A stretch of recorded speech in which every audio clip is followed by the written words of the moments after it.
महाशिवरात्रि की कथा कुछ इस प्रकार है।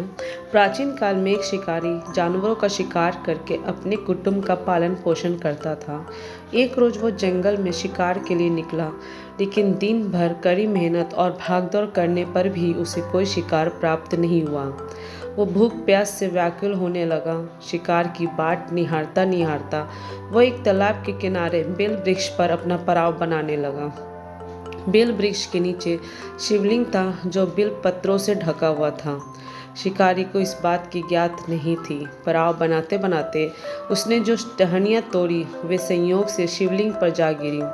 शिकार की राह देखते देखते वह बेल पेड़ से पत्ते तोड़ तोड़ कर शिवलिंग पर अर्पित करता गया।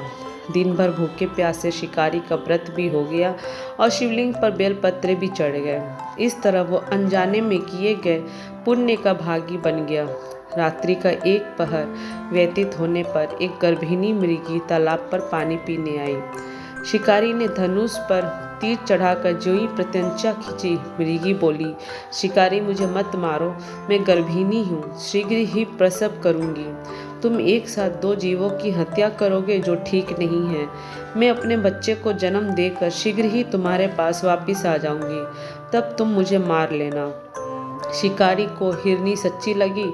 उसने तुरंत प्रत्यंचा ढीली कर दी और मृगी झाड़ियों में लुप्त हो गई। कुछ समय बाद एक और मृगी उधर से निकली। शिकारी बहुत खुश हुआ कि अब तो शिकार मिल ही गया। जैसे ही मृगी नजदीक आई, उसने धनुष पर बाण चढ़ाया, लेकिन इस बार मृगी ने विनम्रता पूर्वक निवेदन किया, हे शिकारी, मैं थोड़ी देर पहले ही ऋतु से निवृत्त हुई हूँ, कामातुर विरहनी हूँ, अपने प्रिय की खोज में भटक रही हूँ। मैं अपने पति से मिलकर शीघ्र ही तुम्हारे पास आ जाऊंगी। शिकारी ने उसे भी जाने दिया।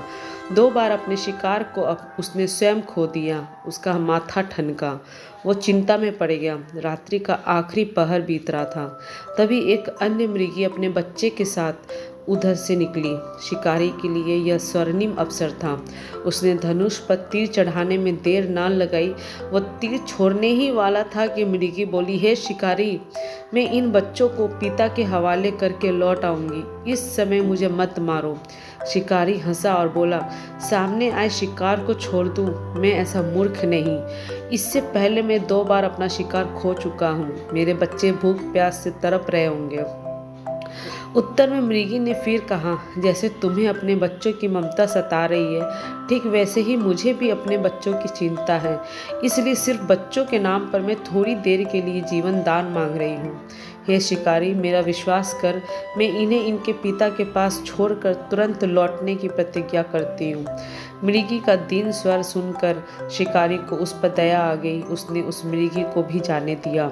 शिकार के अभाव में बेलवृक्ष पर बैठा शिकारी बेलपत्र तोड़ तोड़ के नीचे फेंकता जा रहा था। पौ फटने को हुई तो एक हृष्ट पुष्ट मृग उसी रास्ते पर आया। शिकारी ने सोच लिया कि इसका शिकार वो अवश्य करेगा।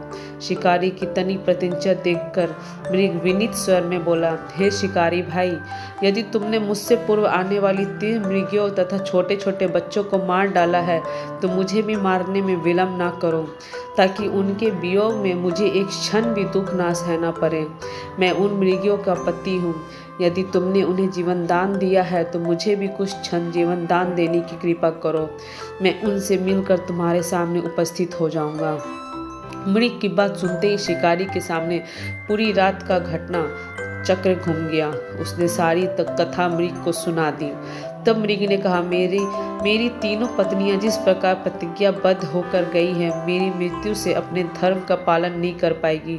अतः जैसे तुमने उन्हें विश्वास पात्र मानकर छोड़ा है, वैसे मुझे भी जाने दो। मैं उन सब के साथ तुम्हारे सामने शीघ्र ही उपस्थित होता हूँ। उपवास, रात्रि जागरण तथा शिवलिंग पर बेलपत्र चढ़ाने से शिकारी का हिंसक हृदय निर्मल हो गया था। उसमें भगवत शक्ति का वास हो गया था। धनुष तथा बाण उसके हाथ से सहज ही छूट गए। भगवान शिव की अनुकंपा से उसका हिंसक हृदय कारुणिक भावों से भर गया। वो अपने अतीत के कर्मों को याद करके पश्चाताप की ज्वाला में जलने लगा। थोड़ी ही देर बाद एक सपरिवार शिकारी के समक्ष उपस्थित हो गया ताकि वो उनका शिकार कर सके, किंतु जंगली पशुओं की ऐसी सत्यता, सात्विकता एवं सामूहिक प्रेम भावना देखकर शिकारी को बड़ी ग्लानि हुई। उसके नेत्रों से आंसुओं की झड़ी लग गई। उस मृग परिवार को ना मारकर शिकारी ने अपने कठोर हृदय को जीव हिंसा से हटा सदा के लिए कोमल एवं दयालु बना लिया। देवलोक से समस्त देव समाज भी इस घटना को देख रहा था। घटना की परिणति होते ही देवी देवताओं ने पुष्प वर्षा की, तब शिकारी तथा मृग परिवार मोक्ष को प्राप्त हुए। और इस तरह शिवरात्रि की माँ कथा समाप्त होती है। Thank you.